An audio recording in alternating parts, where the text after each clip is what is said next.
Rezeki anak soleh.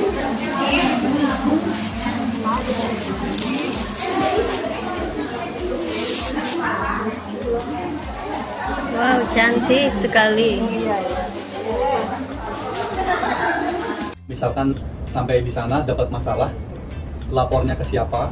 Terus misalkan lapor ke agen, faktanya tidak diurusin malah nyalahin TKW-nya, harus bagaimana? Nah, untuk terkait masalah itu jadi saya jelaskan juga salah satu persyaratan yang mungkin tadi Pak Yudi bilang 58, 49 sekarang menjadi 48. Dari 58 P3MI itu tersaring karena memang ditemukan ada indikasi mereka bermain penempatan secara prosedural. Mungkin ada satu dengan hal lainnya lah sehingga tersaring sampai 49 bahkan sekarang jadi 48. Nah, di dalam tahap penyeleksian tersebut itu memang tercantum persyaratan kita tidak pernah menempatkan secara unprosedural. Nah, salah satu persyaratan seleksi tersebut juga ada di situ disebut P3MI tersebut harus tergabung di dalam asosiasi yang menjadi anggota Kadin. Nah, salah satunya itu Abjati. Nah, itu harus saya jelaskan kenapa nyambung juga tadi yang Pak Yudi sampaikan, karena memang kemarin itu sempat ada gosip ataupun isu bahwa ini SPSK ini monopoli. Padahal yang tadi Pak Yudi bilang enggak sama sekali, karena ada beberapa persyaratan yang memang harus dilengkapi. Salah satunya itu tadi, harus tergabung dalam asosiasi yang menjadi anggota Kadin, Kamar Dagang Indonesia. Nah, ada juga persyaratan memang perusahaan itu harus mempunyai Enjas. Nah, dari ratusan perusahaan yang ada di Indonesia itu nggak semuanya Mas punya Enjas itu persyaratan stamp ke kedutaan Saudi Arabia di sini. Nah, terkait tadi bagaimana ada PMI yang nantinya bermasalah di sana, kita yang tergabung dalam asosiasi Abjad ini nanti ada perwakilan kita di sana atau bisa disebut perwalu lah. Nah, perwalu itu salah satu tugasnya adalah menampung segala permasalahan yang timbul di penempatan SPSK ini nantinya, sekaligus menjadi jembatan untuk berkomunikasi dengan syarikat tersebut. Kalau malah nyalahin TKW-nya, bagaimana? Biasanya kayak gitu, Dik? Kalau menurut saya ya, ini kita apalagi zaman sekarang ini rumah-rumah itu banyak CCTV. Ya kalau untuk benar dan salah sebenarnya simpel aja, ada CCTV. Kalau emang pekerja migrannya mengaku dipukul, ada bukti tidak? Kan seperti itu. Sekarang sistem penggajian tidak digaji, sistem penggajiannya sudah bagus, ya kan? Bisa diperiksa.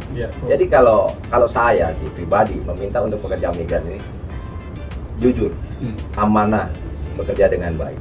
Insya Allah apa yang dia tabur di Indonesia akan ada hasil yang baik di negara penempatan, khususnya Saudi. Seperti itu. Jadi kalau untuk benar dan salah kita tidak bisa, karena biar gimana pun hukum yang menentukan benar dan salah. Tapi kita sebagai PT penempatan yang menempatkan dia 100% kita akan bertanggung jawab untuk membantu mereka. Apalagi seperti Panggil bilang kita ada perwalu di sana. Seperti itu. Kalau TKW kerja melalui SPSK, setelah kontraknya selesai, apakah dia bisa pindah kafil? Saya pribadi namanya MOU kontrak 2 tahun, ya mereka lebih baik pulang dulu. Saya menyarankan untuk pulang dulu. Tidak usah istilahnya pindah, ya minimal bolehlah cuti. Tapi cuti itu yang diuruskan secara aturan. Jangan cuti yang tidak melalui aturan. Itu lebih baik. Karena ini kita harus melindungi mereka dengan membayarkan asuransi yang ada. Jadi istilahnya baik di Indonesia, baik di Saudi. Tambahan tadi, SPSK ini double asuransi. Asuransi swasta dengan asuransi pemerintah. Makanya kosnya juga melambung. Nah, kalau mereka misalkan statusnya cuti, terus apakah bisa, misalkan 2 tahun kerja di satu majikan, cuti, wah aku pengen pindah majikan, bisa nggak sih? Ya kalau saya belum sampai ke sana. Oh. Karena kita baru uji coba untuk menempatkan. Tapi kalau cuti itu kan setelah penempatan 2 tahun. Nanti kita evaluasi aja gimana kita ikutin aturan yang ada, update perkembangan yang terbaru, ya kita ikutin aja. Yang penting mungkin teman-teman semuanya kita dukung dulu kanal ini ya, biar pilot project yang kita kerjakan misalkan SPSK yang dikerjakan itu betul-betul ya nggak maksimal, walaupun nggak maksimal minimal ada perbaikan dari betul. Karena ini barang dari nol. Kita lebih berat melangkah ke 1, ke 2, ke 3 lebih berat. Tapi setelah 100 ya ke 1000 cepat. Seperti itu. Jadi yang paling berat ini kita ya memulai gitu. kalau nggak ada dukungan dari semua pihak berat sekali. Pilot project ini akan kita laksanakan selama 6 bulan setelah pemberangkatan pertama. Nah, kenapa di situ tertulis 6 bulan? Itu ada masa evaluasi, Mas. Oke. Ada masa evaluasi. Nah, jadi pertanyaan seperti tadi, cuti kah, nanti dinamika yang ada selama 6 bulan ini itu akan menjadi bahan pembahasan untuk perbaikan dari panitia. Seperti itu sih. Contoh udah berangkat lah ke sono ya. TK ingat sendiri setelah di sono apa dirumahkan di rumah majikan atau misalkan syarikat menyediakan tempat. Dalam artian kan tadi jam kerja 8 kerja 8 jam. 8 jam. Nah setelah 8 jam itu apa dirumahkan sendiri 10 jam ya 10 jam. Apakah misalkan pihak dari syarikat menyediakan mes atau misalkan setelah pulang bisa ke syarikat atau misalkan mempersilahkan menginap di Opsional rumah majikan seperti yang sudah gitu. Oh ya, nambahin dari Pak Asep, kalau yang saya lihat di sana pekerja Filipina sama gitu, 10 jam 10 jam. Setelah itu udah free. Jadi ada majikan yang nggak mau ngambil dari Filipina karena Filipina terlalu lurus. Jadi mereka lebih milih orang Indonesia yang fleksibel gitu. Ya. Tapi insya Allah ke depannya Indonesia juga lurus. Lurus ya, harus gitu. Karena harus diakui ini MOU 2 negara. PT di Indonesia, Syarikat di Saudi. Itu harus mentaati MOU itu. Apalagi pekerjaannya dengan penggunanya. Jadi di sini ada MOU antara PT dengan pekerja, di sana Syarikat dengan majikan. Nah, ini mungkin akan lebih lurus ke depannya. Kalau dulu itu kan tidak ada MOU. Walaupun 2010 itu dibuka, itu PK-nya PK-PK-an. Seperti itu. Tidak ada endorse. Jadi kalau tadi fleksibel, ya karena memang tidak ada yang mengikat. Kalau sekarang kan udah ada yang mengikat. Tapi ya di lapangan kita tidak tahu. Ya ada aturan dilarang jual narkoba aja, banyak yang narkoba. Dilarang prosedural juga banyak kan prosedural. Nah, untuk teknis itu ini kita kembalikan kepada mereka. Kalau yang di sini ya di sini. Jadi untuk jalannya proses ini ya kita lihat sambil berevaluasi.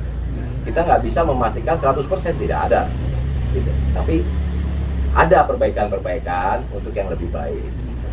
Kalau yang menyambung tadi ke pertanyaan Pak Asep, apakah bisa pulang ke agen atau stay di rumah? Di rumah. Yang menurut saya lihat di MOU itu skemanya tetap pulang ke Syarikat.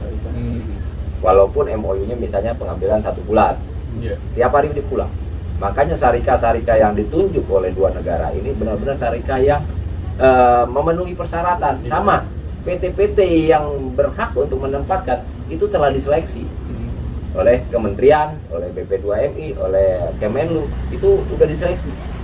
Ya kemarin kan gembar-gembor banyak yang monopoli. Saya katakan tidak ada monopoli.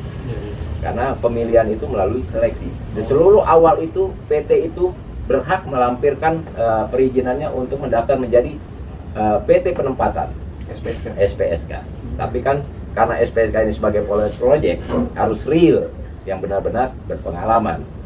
Karena biar gimana pun kalau kita tidak berpengalaman di penempatan atau di bidang apapun, ya kan, kita akan kesulitan. Beresikonya terlalu besar dan negara ini tidak mau mengambil resiko itu kalau resikonya terlalu besar.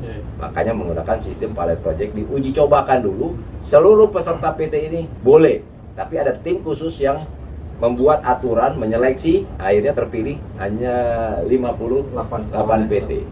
Seperti itu. Jadi saya sebagai pribadi mungkin kemarin ramai monopoli, saya katakan tidak ada monopoli. Bukan karena saya yang terpilih juga, tidak. Melihat mungkin IPK sendiri ya, kalau ke belakang IPK kalau udah jelas yang sebelum ada moratorium, IPK jelas nama majikan tercantum, gaji tercantum ya di daerah mana adanya gitu. Apakah dengan SPSK sekarang yang ini di PK tersebut sama nama majikan gaji segala macam udah tertera dalam PK tersebut? Kalau untuk gaji sih Pak tertera ya. Dan kalau untuk majikan yang tadi Pak Yudi bilang memang perbedaannya sekarang bukan pengguna perseorangan. Jadi di PK tersebut memang tercantumnya nama syarikat. Nama syarikat tersebut seperti itu. Ya memang tujuannya untuk perlindungannya juga Pak. Nah tadi itu jadi balik lagi ke awal dari aplikasi Siap Kerja ini salah satu kenapa dibilang pilot project karena integrasi sistemnya Pak. Di Indonesia mungkin ada aplikasi Siap Kerja untuk si pencakar mendaftarkan diri sebagai pekerja migran. Di Saudi itu ada namanya Musanet. Nah itu udah full integration, proses dari awal sampai akhir memang harus di sistem tersebut. Nah nantinya monitoring untuk pengawasan dan perlindungan saya rasa akan jauh lebih maksimal dibanding yang dulu. Berarti kalau kita menentukan majikan belum bisa kalau selama di sini. Nanti ditentukannya setelah datang di sono. Betul. Sebetulnya kalau kita analisa ya pertanyaan yang tadi calling visa tersebut itu, kalau selama si majikan yang ingin mengcalling visa si A, si B, si C itu mau mengikuti aturan yang dimiliki oleh syarikat tersebut, saya rasa sih bisa aja, nggak ada masalah. By request. By request.